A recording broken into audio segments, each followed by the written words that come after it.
Hai guys, balik lagi sama aku. Kali ini aku bakal bawain sebuah cerita baru ya. Ini tuh nyeritain tentang seorang pengusaha muda ya, bernama Arman. Dia ini orangnya dermawan banget. Nah, ini latarnya ada di Malang ya, di Gunung Buring. Nah, hari itu adalah hari pemakamannya dan di sana ada Siti dan kedua anaknya ya.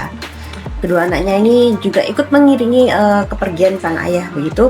Ketika mau dimakamkan ya, tiba-tiba ada beberapa orang lagi nih yang mengaku-ngaku sebagai istrinya Arman juga.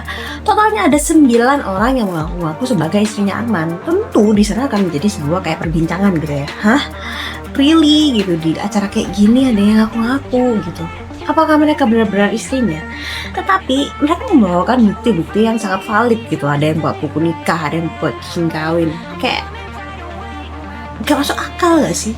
Nah, 3 hari sebelum pemakaman itu ya, ternyata 3 hari sebelumnya ini dia ini udah dirawat di rumah sakit ya. Dia ini terkena penyakit jantung gitu.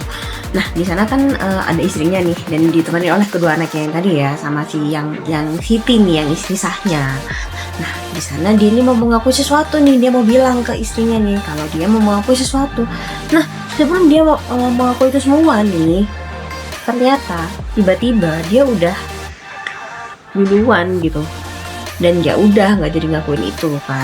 Nah, oke, kita balik lagi nih di pemakaman. Di pemakaman ini tiba-tiba ada Hendra ya. Dia ini notarisnya si Arman ini.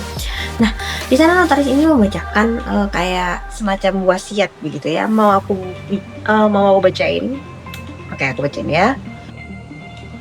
Untuk Siti Maya Ratna Dewi Lina Wulan Rina Tari Yuni dan Lastri. Well, 9 ya. Kalian semua adalah istriku yang sah. Aku mohon maaf jika kalian ingin tahu mengapa aku melakukan ini. Kuncinya ada di rumah kita. Semua rumah kita. Kira-kira apa? Masuk di bab kedua ya. Di bab kedua ini akhirnya mereka semua nih datanglah ke rumahnya Siti ya, yang ada di Malang, bersepuluh nih, bersama juga dengan si notarisnya ini. Lalu dia mengeluarkan sebuah kotak kayu nih yang udah berukir-ukiran begitu ya. Ini disimpan di berangkas banknya milik Arman. Nah, di sana itu ada sebuah surat nih. Aku bacain suratnya aja ya. Oke, aku bacain. Ini untuk kalian semua. Jika kalian membaca ini, berarti aku sudah tiada. Aku tahu kalian marah, bingung, dan merasa dikhianati, tapi percayalah ada alasan dibalik semua ini. Well, salah satu dari mereka ada yang memotongkan. Lanjutkan gitu. Oke, aku lanjutkan. Aku bacakan suratnya, aku lanjutin. Aku menikahi kalian bukan karena aku serakah atau aku tidak bertanggung jawab, tapi karena aku ingin melindungi kalian. Setiap dari kalian pernah mengalami luka yang dalam, kekerasan, hutang, dan hianatan. Aku tahu karena aku sengaja mencarinya. Ya, salah satu dari mereka ada yang namanya Maya ini yang mengakui ya, karena dia karena Arman ini menyelamatkan dia dari kekerasan begitu. Mantan suaminya dulu kasar dan diselamatkan oleh Arman ini. Lalu dilanjutkan lagi ya. Di bawah tempat tidur kalian ada sebuah koper kecil. Isinya adalah jawaban kenapa aku memilih kalian. Penuh teka-teki banget ini orang.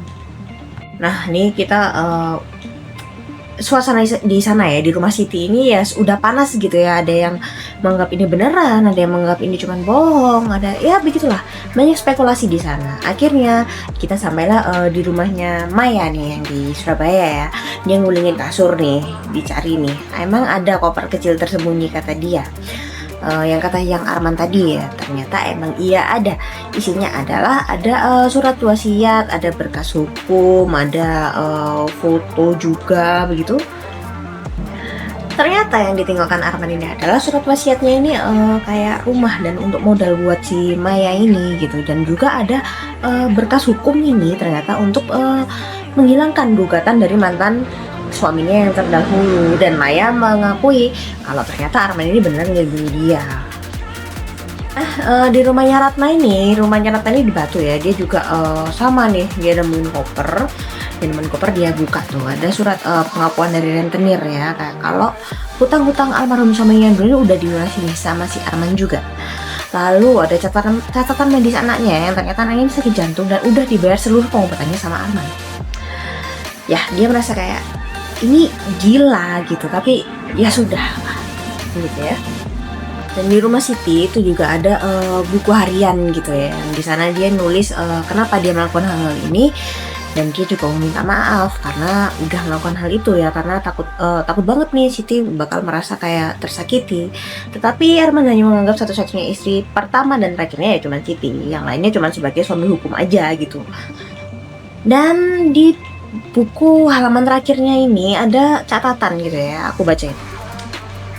Jika kalian sudah membaca semua ini, sekarang waktunya bertemu dia. Pergilah ke Villa Gunung Kawi malam Jumat depan. Tapi hanya datang jika kalian benar-benar siap. Siapa lagi dia ini kan? Kita masuk di bab 3 ya. Oke, semua istri-istri Arman ini udah sampai di villa ya. Di villa ini terus mereka bertanya-tanya gitu. Kita ngapain di sini? Ternyata kita dapat petunjuk yang sama gitu. Nah, di sana ternyata ada seorang wanita bernama Hesti. Dia ini wanita parubaya ya, dengan kacamata yang agak tebal begitu. Nah, di sana dia bilang, "Aku yang mengetahui semua rahasianya Arman," kata dia begitu. Nah, kalian jelas ingin tahu kan? Dia sambil bawa koper besar. Hesti ini adalah teman dekatnya Arman dulu ternyata. Nah, di sana dulu bertahun-tahun yang lalu nih, Arman ini kayak sedih gitu ya, memegang foto saudarinya yang apa ya, matanya tuh lebam gitu. Jika hukum tidak bisa melindungi mereka, maka aku akan menjadi hukum untuk mereka sendiri, kata dia begitu. Nah, ternyata Arman ini tuh punya misi gitu ya, melindungi janda-janda yang dengan banyaknya masalah gitu. Dan di sana itu ada di dalam koper ini tuh ada foto ya, ada foto di mana ada beberapa foto dengan mantan suaminya yang dulu-dulu nih, yang ke-10-10-nya ini, dengan ya itu semua lah. Jadi mereka Arman ini melunasi hutang-hutangnya lah, apa segala macam, tapi ada harga yang harus mereka Arman bayar begitu. Nah, apa itu? We don't know. Dan si Bu Hesti ini akhirnya memberikan clue kepada mereka, memberikan seperti surat begitu kepada mereka semua. Nah, ketika Bu Hesti bilang, kalau kalian mau baca ini ketika aku udah pergi aja gitu, baru kalian baca. Oke, Bu Hesti udah pergi nih, pintu udah tertutup, mereka baca. Nah, Siti nih yang baca, aku bacain ya. Jika kalian udah membaca ini, artinya Bu Hesti sudah memberikan apa yang kalian butuhkan. Sekarang pilihan ada di tangan kalian. 1. Gunakan dokumen itu untuk mengamankan hidup kalian, lalu lupakan aku. 2. Teruskan misiku, tapi ingat jalan ini berbahaya. Cek berangkas di ruang bawah tanah villa ini. Passwordnya adalah tanggal pernikahan masing-masing dengan aku. Begitu. Nah, akhirnya mereka semua kita masuk bab 4 nih. Sorry. Akhirnya mereka semua udah nemuin nih tempat yang dimaksud Arman tadi. Dan di sana itu tiba-tiba ada kayak catatan. Jika kalian menemukan tempat ini, artinya mereka sudah membunuhku. Ketika semuanya hening nih, karena sebelumnya ini kan kayak masih cuap-cuap gitu ya, kayak emang iya kayak gitu. Nah, ini ada kilas balik nih 1 tahun sebelum Arman meninggal ya. Jadi Arman ini disekap nih sama pria berjaket gitu ya, berjaket kulit. Dia bilang, kau pikir bisa main api dengan kami, gitu dia begitu. Arman bilang, aku nggak takut gitu ya kan. Oke, kita balik lagi nih di orang utama itu. Nah, mereka semua bertanya-tanya nih, emang iya dia dibunuh gitu kan. Nah, akhirnya Siti melanjutkan membaca suratnya lagi. Aku bacain lagi ya. Aku adalah anggota Janda Besi, organisasi rahasia yang melindungi perempuan seperti kalian. Simbol ular melingkar adalah tanda kami, katanya. Tapi musuh kami Claras telah menyusup. Mereka membunuh setiap pria yang mencoba membantu korban mereka. Sekarang kalian dalam bahaya. Nah, mereka bingung nih, lalu untuk apa ini semua? Begitu ya kan, tiba-tiba boom. Sita langsung, sembunyikan semua barang-barang itu, katanya. Udah terlambat nih, ada 3 orang yang masuk ke sana, 3 laki-laki yang bilang serahkan buku itu, katanya begitu. Nah, ketika mereka lagi panik-paniknya nih, tiba-tiba salah satu dari mereka ada yang nyekap si Siti nih, kepalanya ditodong begini, lalu tiba-tiba dari belakang dor, nggak disangka-sangka adalah istri ke-10-nya si Arman ini alias si Lastri ini yang menembak si yang nyekap itu jadi ke mereka. Ternyata dia adalah agen polisi undercover gitu yang menyelidiki Arman. Nah akhirnya mereka bingung nih kan, akhirnya sih tanya, kamu polisi gitu ya kan ke Lastri. Lastri menjelaskan, aku awalnya adalah ingin menyelidiki Arman karena kasus pencucian uang, tapi ternyata yang kutemukan justru lebih besar dan Arman bukan terlibat dalam kasus pencucian uang tersebut.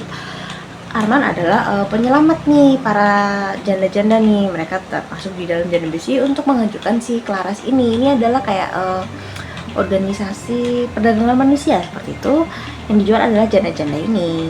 Nah akhirnya di situ tiba-tiba pertempuran dimulai dan ya riuh pertempuran ya, ada yang melawan apalah segala macem dan ya mereka menang. Akhirnya mereka menangkan sebuah video nih yang di sana isinya adalah apa ya, rekaman terakhir lah sebelum Arman ini dibunuh. Kalau kalian udah melihat ini artinya Claras sudah kalah, kata dia begitu di dalam video itu ya. Aku sengaja menikahi kalian hanya sebagai istri saya karena kalian bisa mewarisi bukti-bukti tanpa dicurigai. Maafkan tipu dayaku, tapi lihatlah ini. Bila itu menunjukkan daftar ya, ada 217 janda yang berhasil diselamatkan termasuk nama-namanya mereka. 3 bulan kemudian akhirnya Claras ini berhasil digulung oleh polisi dengan berkat bukti-bukti yang mereka temukan gitu. Akhirnya rumahnya Arman ini jadi shelter gitu ya, shelter 10 cahaya biasanya begitu untuk ke-10 janda. Di sebuah ruang rahasia mereka memasang fotonya Arman ini dengan tulisan lelaki yang mengorbankan nama untuk menyelamatkan kami. Nah untuk scene penutup nih ya kan, nah Siti nih tiba-tiba ketika dia ada di balkon nih dia tanya nih sama si Lastri, apakah kau akan kembali menjadi polisi? Katanya. Dia jawab dengan tersenyum ya, tugas baruku sudah jelas, melindungi keluarga baru. Pesannya adalah kadang cinta sejati tidak berbentuk bunga tetapi pengorbanan yang tak terlihat. Sampai sini dulu ya, bye bye.